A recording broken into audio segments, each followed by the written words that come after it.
Assalamualaikum warahmatullahi wabarakatuh. Bismillahirrahmanirrahim. Subhanaka la ilma lana illa ma 'allamtana innaka antal alimul hakim. Babu uquqil walidain, bab yaitu durhaka kepada kedua orang tua. Di sini di dalam kitab Irsadul Ibad dituliskan qala Allah Ta'ala a'udzu billahi minasyaitonir rajim wa'budullaha wa la tusyriku bihi syai'a wa bil walidaini ihsana. Beribadahlah kalian semua kepada Allah, atau sembahlah kalian semua kepada Allah. Wa la tusyriku, dan jangan sekali-kali engkau mensekutukan Allah dengan sesuatu. Wabil walidaini ihsana, dan berbuat baiklah terhadap kedua orang tua. Dari ayat ini Allah menggandengkan perintah menyembah kepada Allah sekaligus berbakti kepada kedua orang tua. Ada apa? Di dalam ayat ini Allah menggandengkan bentuk pengabdian kita kepada Allah, tidak mensekutukan Allah dengan sesuatu, digandeng dengan berbuat baik kepada kedua orang tua. Jamaah Nurul Ihsan punya orang tua atau enggak? Pasti punya lah Ustadz. Masa orang lahir di dunia enggak punya orang tua? Ada yang masih hidup, ada juga yang sudah meninggal dunia. Pasti itu. Ustadz, saya enggak punya orang tua. Emang lahir dari pohon apa enggak punya orang tua?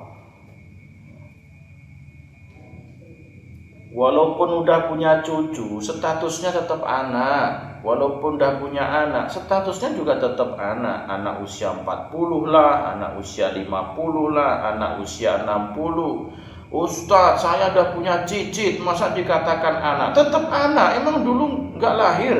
Tetap lahir, tetap aja anak. Di mata orang tua kita, walaupun kita sudah usia 40-50, di mata orang tua kita tetap kanak-kanak. Itu di mata orang tua kita. Sama seperti kita. Ada yang anaknya sudah SMA, ada yang anaknya sudah SMP, ada anaknya sudah kuliah. Di mata kita, mereka tetap anak-anak. Bener gak? Tetap khawatir. Tetap gimana mikir dan gimana. Sudah menikah sekalipun, di mata kita tetap anak-anak. Sama dengan orang tua kita, walaupun kita sudah punya anak, di mata beliau-beliau kita tetap anak-anak. Nah, dari ayat ini kenapa pengabdian kita kepada Allah, menyembah kita kepada Allah, tidak mensekutukan Allah, digandeng dengan berbakti kita kepada kedua orang tua? Ada apa sih? Nah, diperkuat dengan hadis yang pertama. Hadis yang pertama, wa qala Rasulullah sallallahu alaihi wasallam, ridallah fi ridal walidain wa suhtullahi fi suhtil walidain. Kenapa ayat di atas menggandengkan bahwa pengabdian kepada Allah itu digandeng ayatnya dengan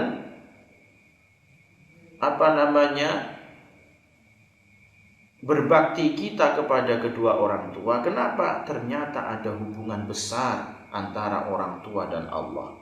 Bahkan Rasulullah SAW bersabda, ridallah fi ridal walidain wa suhtullah fi suhtil walidain. Ridhonya Allah tergantung dari ridhonya kedua orang tua, dan murkanya Allah juga tergantung pada murkanya kedua orang tua. Tapi orang tua yang bagaimana Ustadz? Nah, ini perlu diperhatikan. Tidak semua orang tua yang beragama Islam, orang tua yang sesuai dengan syariat Allah. Makanya tidak semua orang tua memahami hadis ini. Kalau sampai salah, ya salah semuanya. Contoh, Yang seperti orang tua yang berhubungan dengan orang tua biasanya menikah. Ada seorang anak wanita namanya Aisyah. Aisyah ini punya kenalan namanya Paijo. Paijo ini udah keren, pintar mengaji, sudah tamat S3, kerjanya menjadi pedagang bakso. Apa Bu? Pedagang bakso. Jangan remehin pedagang bakso. Pak Ijo ini pedagang bakso, outletnya aja 9. Bukan pedagang bakso keliling, beda. Dikatakan pedagang bakso, mikirannya udah jelek. Nah, gitu. Jadi jangan remehin pedagang baksonya Mas Paijo. Mas Paijo ini walaupun pedagang bakso, beliau adalah manajer dari 9 outlet baksonya itu. Nah, diperkenalkanlah kepada kedua orang tuanya. Tapi karena kedua orang tua si Aisyah ini agamanya kurang, terus pergaulannya dengan orang-orang yang mungkin mohon maaf kurang berperilaku sopan, akhirnya gak disetujui. Milih namanya Anton. Anton ini anaknya bertato, sholat aja gak pernah. Dia tamatan dari universitas juga, gaul pokoknya. Nah, yang seperti ini apakah termasuk ridallah fi ridal walidain wa suhtullah fi suhtil walidain? Oh, tidak. Jadi diingat jamaah Nurul Ihsan, yang dimaksud ridallah fi ridal walidain wa suhtullah fi suhtil walidain itu apabila orang tua kita itu sesuai dengan syariat Allah Subhanahu wa ta'ala. Gitu. Jadi jangan semena-mena langsung, orang tua saya nggak setuju kalau sama itu, padahal itu lebih baik. Beda kalau sebaliknya. Aisyah mau menikah sama Anton yang tatoan, yang nggak pernah sholat, terus mau dijodohin sama Paijo. Namanya aja nggak gaul Paijo, tapi orangnya keren, kayak artis Korea. Aisyah nggak mau gini-gini, dah ikut aja orang tua. Itu kalau memang kasusnya seperti itu. Yang selanjutnya hadis yang kedua, wa akhraja Ahmad wal Bukhari ngan Ibni Umar, diriwayatkan dari Imam Ahmad dan Imam Bukhari, diceritakan dari Ibnu Umar, qala, beliau berkata, qala Rasulullah sallallahu alaihi wasallam, al-kabairu al-isyraku billah wa 'uququl walidain wa qatlun nafsi wal yamin al-ghamus. Nabi sallallahu alaihi wasallam bersabda, dosa-dosa besar itu satu, mensekutukan Allah. Mensekutukan Allah itu mengakui ada kekuatan Tuhan selain Allah. Jadi percaya kalau Allah jadi Tuhan itu percaya, tapi dibandingkan dengan kekuatan yang membandingi Allah, gitu loh. Contoh, mensekutukan Allah itu gimana? Contohnya begini. Ini hati-hati nih.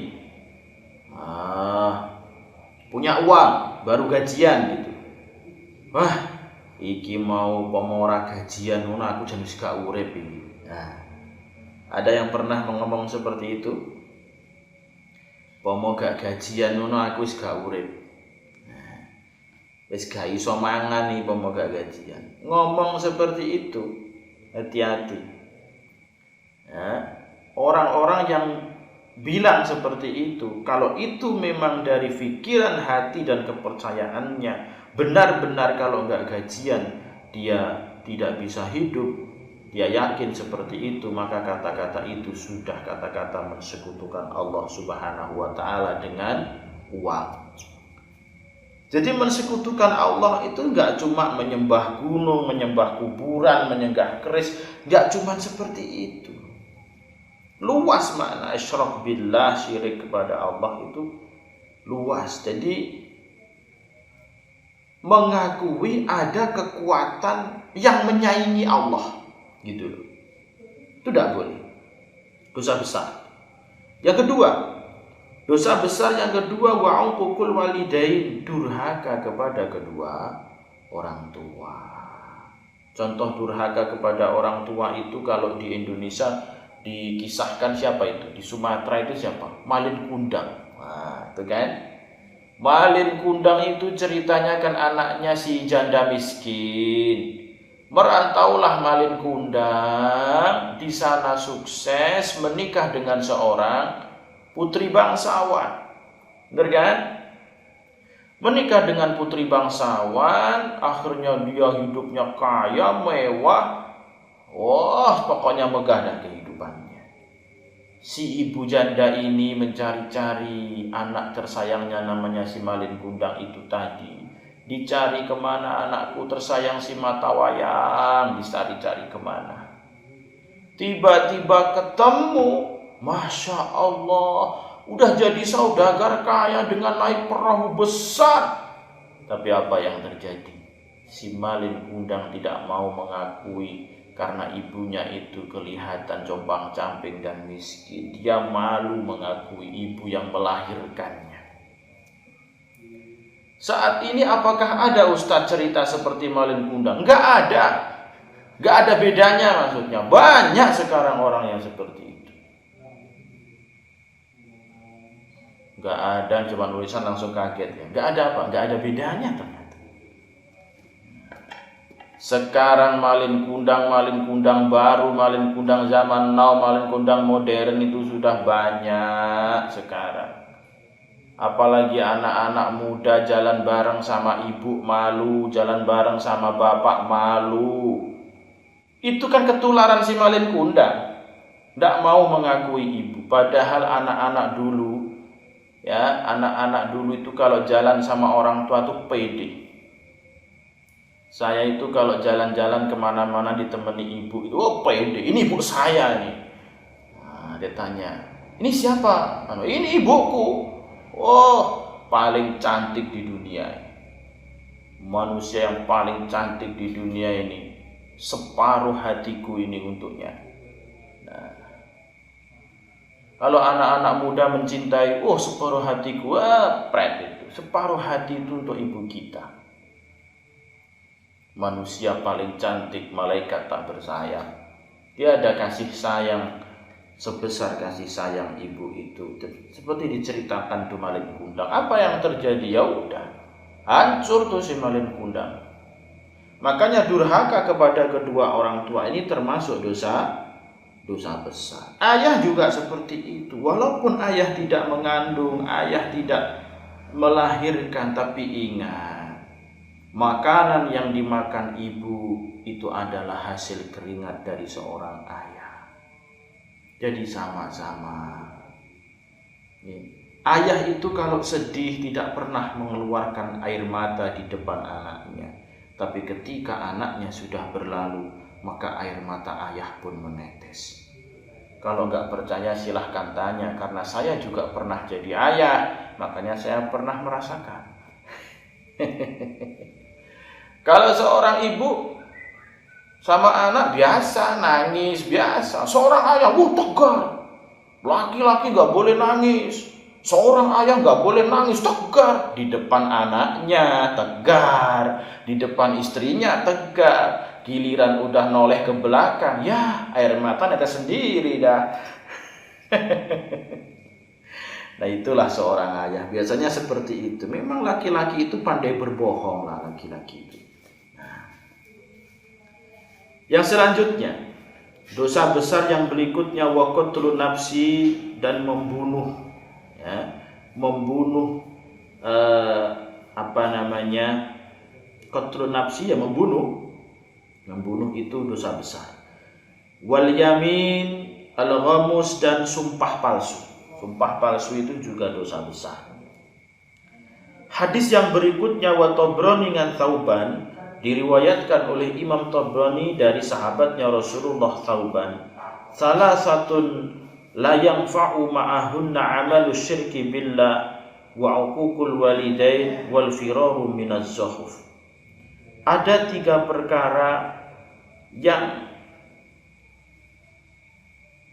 suatu amal itu tidak akan pernah bermanfaat dengan 3 perkara ini. Jadi apabila seseorang melakukan amal baik, kok disertai dengan 3 amalan ini, maka amalan itu tidak ada manfaatnya. Yang pertama apa? Asyirku billah. Orang melakukan kebaikan, sholat, puasa, tapi dia masih mensekutukan Allah, maka tidak ada gunanya. Yang kedua, wa'uqul walidain. Durhaka kepada kedua orang tua. Orang khusyuk ibadahnya, baca Quran, hafid Quran sekalipun, ya, atau hafid hadis sekalipun, baca Qurannya bagus, ibadahnya bagus, puasa Daudnya oke, tapi kalau sama orang tua itu durhaka, orang tua dihina-hina, mengakui orang tuanya aja malu, maka yang seperti ini amalnya tidak akan bermanfaat bagi dirinya. Yang ketiga, wal firaru minaz zuhuf, lari dari barisan perang. Kalau ini mah saya tidak akan membahas karena sekarang nggak ada perang antara Islam dan kafir, itu nggak ada. Lari dalam barisan perang itu pengecut namanya, dosa besar. Saya akan membahas masalah durhaka kepada kedua orang tua. Jadi begini jamaah Nurul Ihsan, sekarang itu lagi musim anak-anak malu mengakui ibu, malu mengakui bapak. Kalau gak percaya silahkan tanya pada anak-anak sekarang. Nak, nama kamu siapa? Budi. Ayahmu siapa namanya? Tukimin. Ibumu? Tumina. Nah, itu kalau si Budi ini anaknya itu sayang pada orang tuanya. Tapi ada satu anak itu malu mengakui kedua orang tuanya. Nama ayahnya namanya Tugimin, ibunya Tumirah. Anak ini namanya si Anton. Anton ini jadi S3 terbaik di UGM. Katakanlah gitu. Contoh. Ketika dipanggil, kita panggil beliau Bapak Direktur kita, Bapak Anton, DRS atau Insinyur Anton, SHM, SCMM, S-Drop, S-Tung dan sebagainya. Dipanggil ke depan, ditanya, Bapak Anton, nama ibu kamu siapa? Karena Anton ini malu dengan nama ibunya, malu dengan ibu yang melahirkan seorang direktur ini, malu. Maka dikatakanlah, ibuku adalah, namanya diganti yang agak gaul gitu. Siapa ya? Namanya adalah Angel Mona Fatia. Kayaknya. Oh, pantes. Orang-orang di sekitar pasti akan ngomong, pantes. Ibunya aja namanya Angel Mona. Pantes anaknya namanya Anton jadi direktur. Coba kalau Pak Anton tadi ngomong yang sejujurnya, siapa ibu kamu? Tumirah. Coba gimana? Gimana orang-orang di dalam? Wah, lah anak wong desa ternyata, anak ibu Tumirah. Dan ayahmu siapa Pak Bapak Anton? Nama bapak saya Bapak Subroto. Kayak orang terkenal gitu kan? Padahal nama aslinya adalah Tugimin. Maka benih-benih seperti inilah benih-benih anak yang durhaka kepada orang tuanya. Dengan orang tuanya aja malu. Nah sekarang banyak loh yang kayak gitu. Mungkin jamaah Nurul Ihsan juga datang tuh, yang tengah tuh kayaknya.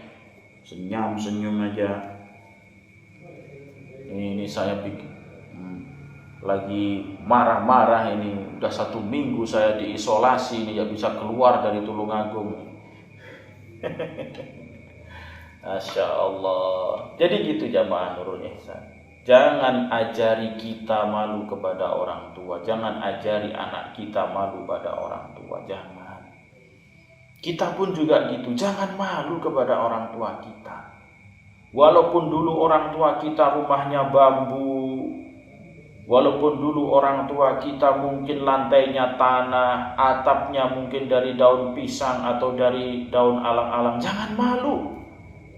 Semua itu ada hikmah.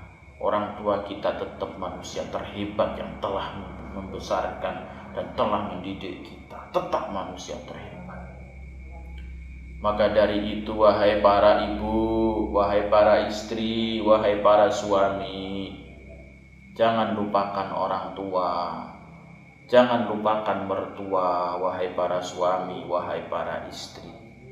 Seorang istri punya suami yang kaya, punya suami direktur, ingat engkau berjumpa dengan suamimu sudah dewasa.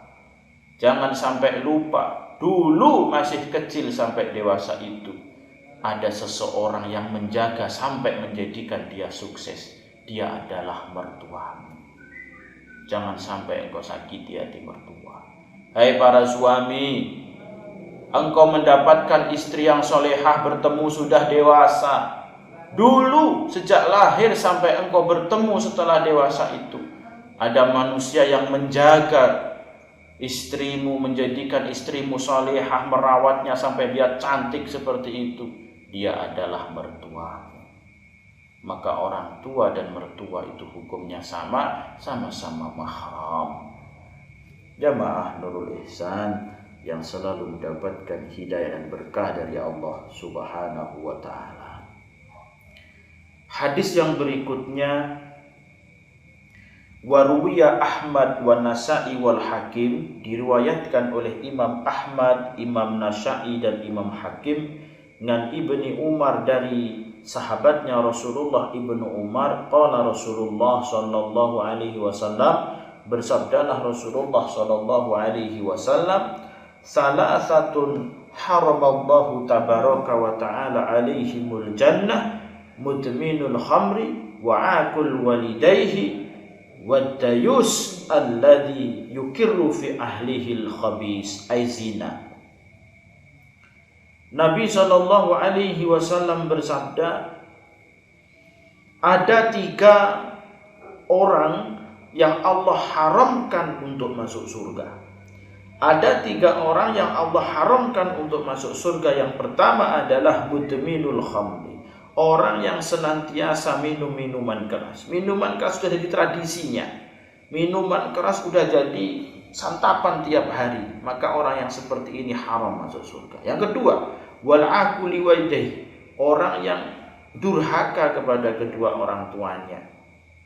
Kalau tidak bertaubat, maka haram baginya surga. Yang ketiga, wadayus, siapa itu dayus? Alladzi yukiru fi ahlihil khabis.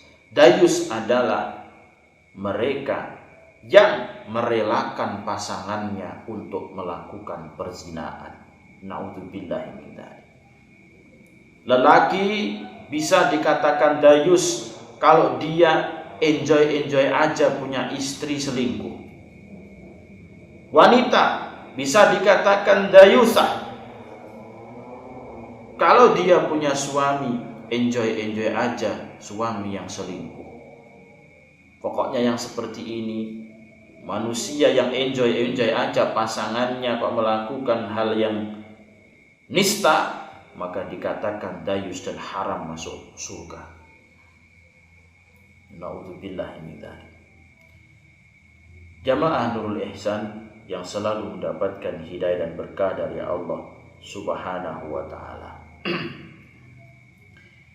Yang terakhir, hadis yang terakhir malam hari ini diriwayatkan oleh Imam Hakim wal Asbahani dan Imam Asbahani. Qala Rasulullah sallallahu alaihi wasallam, kulud dunubi yuakhirullahu minha ma syaa ila yaumil qiyamah ila uquqal walidain fa innallaha yu'jiluhu li sahibihi fil hayati qabla al-mamat. Ini digarisbawahi hadis yang terakhir ini jamaah, diingat-ingat betul. Saya terjemahkan. Setiap dosa itu akan Allah akhirkan siksanya sampai hari kiamat.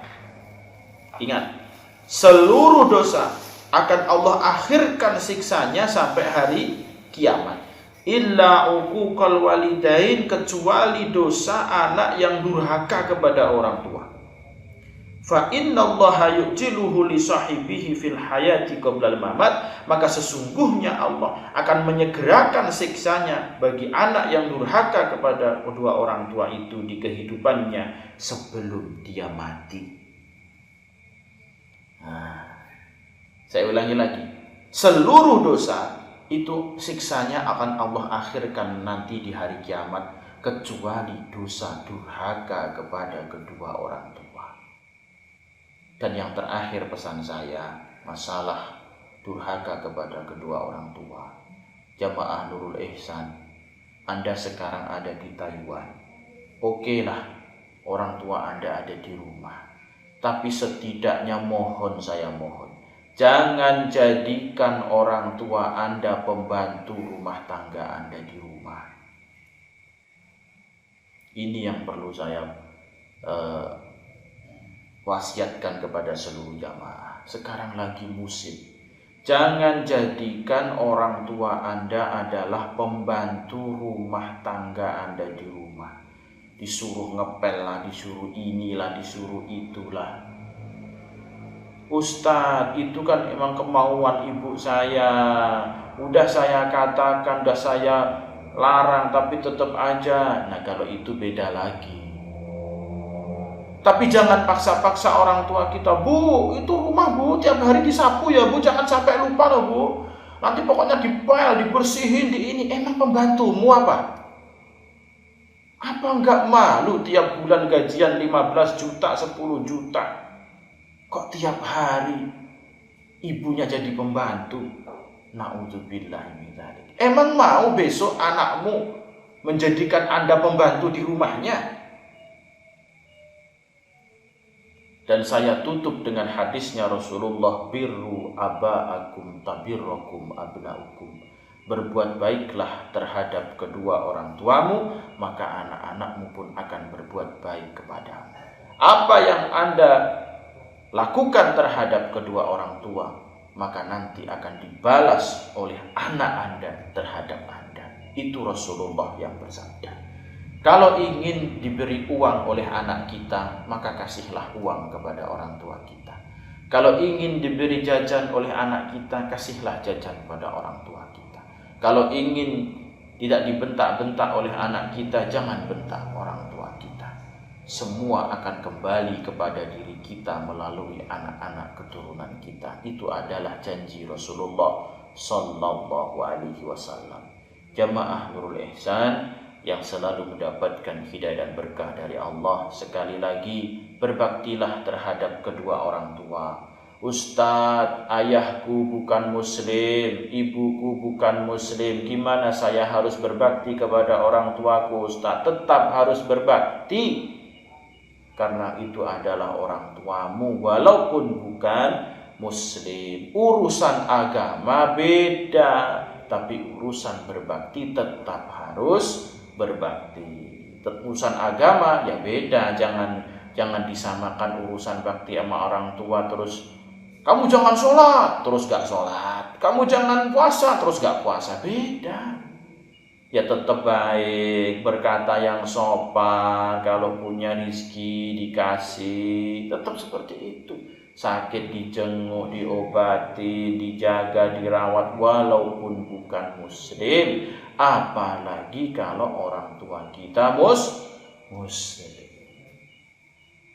Tuh. Yang terakhir, ya gitu. Ini sudah 1 minggu ini hawane kudu nesu wae iki, gak iso nyanti-nyanti iki, dikurung iki. Ngaji ndak bisa, undangan. Saya itu punya 17 jadwal pengajian akbar di pesantren-pesantren, gagal semuanya itu. Tidak boleh. Acara pesantren tidak boleh, acara madrasah tidak boleh. Tidak boleh. Jamaah tulisan gagal, alhamdulillah, sekalian tidur sekalian.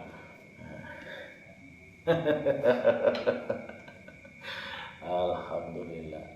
Ya sudah, kita aja jamaah tulisan saling mendoakan. Saya juga mohon doanya, Anda juga saya doakan, kita saling doakan, karena doanya saudara seiman seislam itu mustajab, diijabah oleh Allah Subhanahu wa taala. Semoga seluruh jamaah di Taiwan di mana saja diberikan keberkahan dalam segala aspek kehidupan. Baik, kita tutup dengan suratul Fatihah. Semoga semuanya diridhoi oleh Allah Subhanahu wa taala. Ala hadhihi niyyah al-Fatihah. A'udzu billahi minasyaitonir rajim. Bismillahirrahmanirrahim. Alhamdulillahi rabbil alamin arrahmanir rahim maliki yaumiddin. Iyyaka na'budu wa iyyaka nasta'in ihdinas shiratal mustaqim.